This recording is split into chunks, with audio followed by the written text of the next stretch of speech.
BD news. SIR पर कांग्रेस के पूर्व मंत्री सज्जन सिंह वर्मा का बयान सामने आया है। उन्होंने कहा कि चुनाव आयोग और बीजेपी का षड्यंत्र है, जिसमें दलित आदिवासी के नाम काटने की तैयारी है। वर्मा ने कहा, हम निगरानी कर और मजबूती के साथ खड़े हैं। चुनाव आयोग को नोटिस देंगे, बिना तैयारी एसआईए क्यों कर रहे हैं? बीएलओ को फॉर्म ही नहीं दिया गया, ये प्रोपेगेंडा है चुनाव आयोग और बीजेपी का। पिछले चुनाव की वोटर लिस्ट देख लीजिए, साजिश समझ आ जाएगी। मजदूर वर्ग, अल्पसंख्यक वर्ग के साथ घिनौना षड्यंत्र है ये, जिसमें बीजेपी की तैयारी है नाम कटवाने की। कर लें और बैठक। हमारे लगभग 100 विधानसभा के बीएलए कंप्लीट हो गए हैं। आज शाम तक और लगभग 200 हो जाएंगे, कल 230 पूरे हो जाएंगे। हर विधानसभा में हमारे बीएलए नियुक्त हो जाएंगे। बात मैं भारतीय जनता पार्टी की करना चाहता हूं, नरेंद्र मोदी से लेकर मोहन यादव तक। एसआईआर आज से लागू हुआ, बीएलओ की ड्यूटी लग गई। चुनाव आयोग की घोषणा में आज का दिन जो शुरुआत का है, उसमें बीएलओ बूथ पे जाएंगे, घर घर जाएंगे और जो मतदाताओं के फॉर्म हैं वो बांटेंगे। आप पता लगा लीजिए,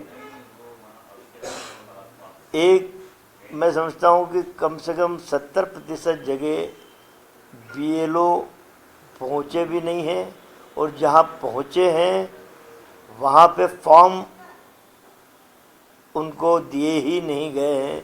जो मतदाताओं के फॉर्म, जैसे एक घर में 3 वोट हैं तो फ़ोटो लगा हुआ वो फॉर्म उनको उस घर में देना है। फॉर्म अभी किसी बीएलओ के पास है ही नहीं। अपूर्ण तैयारी के साथ जल्दबाजी में एसआईआर की बात करना, मेरा सीधा आरोप चुनाव आयोग पे है, भारतीय जनता पार्टी की सरकार पे है कि एसआईआर सिर्फ आप उन गरीबों के वोट कम करने के लिए आपने लागू किया है। वो लोग जो दाड़ की मजदूरी पे चले जाते हैं, जो लोग कांग्रेस को वोट करते हैं, उस वर्ग के वोट, चाहे अल्पसंख्यक हों, अनुसूचित जाति जनजाति के लोग हैं, वो मजदूर वर्ग जो खेतों में काम करता है, उनके वोटों को कम करने के लिए एसआईआर लागू किया है, बिना पूरी तैयारी के। मेरा आरोप है चुनाव आयोग पे कि बिना पूरी तैयारी के आपने बीजेपी के इशारे पे ये एसआईआर लागू करने का निर्णय लिया है। तो मैं समझता हूँ कि हमारी तैयारी है, भले वो किसी भी अपवित्र मंसूबे से एसआईआर लागू की गई है, लेकिन हमारा कार्यकर्ता बिल्कुल मुस्तैदी के साथ, जहाँ बीएलए नियुक्त हो गए हैं वहाँ पे मैं बराबर रिपोर्ट ले रहा हूँ। वहाँ पे कई जगह से रिपोर्ट आ रही है कि बीएलओ नहीं पहुँचे सरकारी, और जहाँ बीएलओ पहुँचे हैं वहाँ पे वो मतदाता के फॉर्म लेके नहीं पहुँचे। अभी किसी को भी मतदाता फॉर्म मिले ही नहीं। वोट काटे जा सकते हैं। हाँ, सही बोला उमंग सिंगार ने, गलत थोड़ा बोला। ये पुराने, मैं समझता हूँ कि ये अनुभव है, और चुनाव आयोग जिस ढंग से काम कर रहा है, बिहार का परिदृश्य आपके और हमारे पूरे देश के सामने है कि इतनी आपत्ति लेने के बाद भी सही प्रश्नों का जवाब नहीं दे पाए और मनमाने ढंग से मतदाता सूची बनाई, उसी पे चुनाव हो रहा है। तो हम सबके सामने हैं। मोहन भागवत कह रहे हैं कि संतों की रक्षा के लिए हम डंडा लेकर खड़े हैं। बहुत बढ़िया, नहीं बहुत बढ़िया, मोहन भागवत जी बढ़िया काम कर रहे हैं। कभी बोलते हैं कि मैं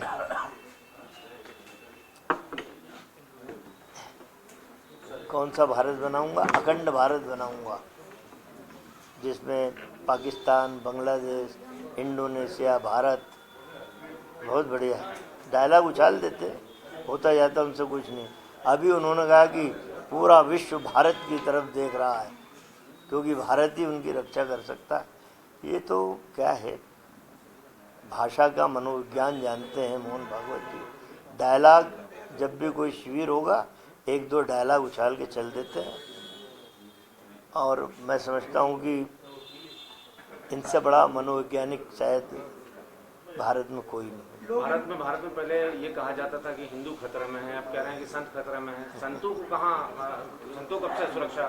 संत खतरे में तो पहले अपने मुख्यमंत्री मोहन यादव से बात करो। नर्मदा मैया में इतने सारे मगरमच्छ छोड़ रहे हैं, जहाँ संत लोग नर्मदा मैया की परिक्रमा करते हैं, जल का आचमन करते हैं और स्नान करके अपने तन और आत्मा को पवित्र करते हैं।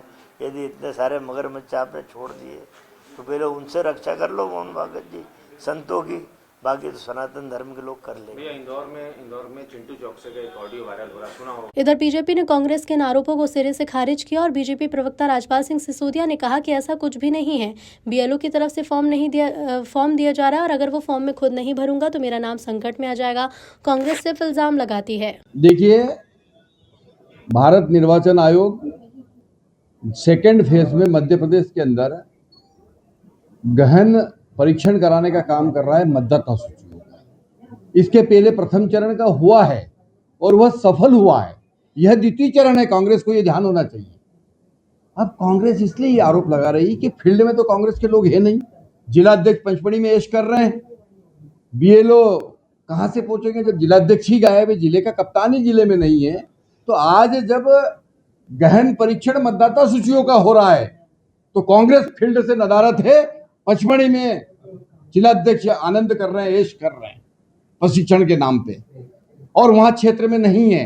और जब कल चुनाव हार के सुपड़ा साफ होगा कांग्रेस का तो ये आरोप लगाएंगे कि सब मतदाता सूचियों में हमारे नाम हटा दिए थे, इसलिए हम चुनाव हार गए। तो ये जो चुनाव हारने वाले हैं 2028 में, उसकी भूमिका बनाने का काम कांग्रेस के लोग कर रहे हैं। आप जाइए फील्ड में जाकर अपने लोगों के नाम लिखाइए, मना कौन कर रहा है? मतदाता सूचियों के गहन परीक्षण में अपना सहयोग करिए, कौन मना कर रहा है? पर कांग्रेस जब जो काम करना है तब वो काम नहीं करती है। क्या ये उचित समय है पचमढ़ी में जाके जिलाध्यक्षों का बैठने का? पर सज्जन सिंह वर्मा जी तो कह रहे हैं कि सिर्फ इसलिए प्रशिक्षण दिया जा रहा है कि कांग्रेस के जितने भी जहां जहां कांग्रेस अधिक है उनके नाम किस तरह से कटवाए जाए, ये प्रशिक्षण। देखिए, ये पहली बात तो ये नाम काटने का अभियान है ही नहीं।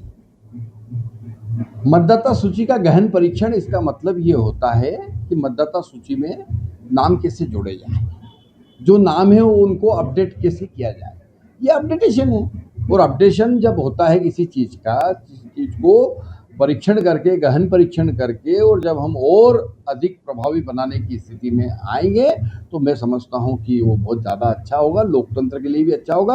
अब कांग्रेस के पास में वास्तविक में कोई योजना नहीं है। कांग्रेस भ्रमित है। कांग्रेस के जिला अध्यक्षों को अपने अपने जिले में बीएलओ तो ये अपॉइंट करके और जो इस काम को संभालना चाहिए था, परंतु हो क्या रहा है? जिला अध्यक्ष फील्ड से गायब है, जिले का जिला अध्यक्ष जिले में नहीं है, पचमढ़ी में बैठा है। तो बीएलओ कहां से काम पे लगेंगे? इनके पास पे लोग काम करने वाले है नहीं, कार्यकर्ता है नहीं, इसलिए इस प्रकार के आरोप लगाने का काम कर रहे हैं।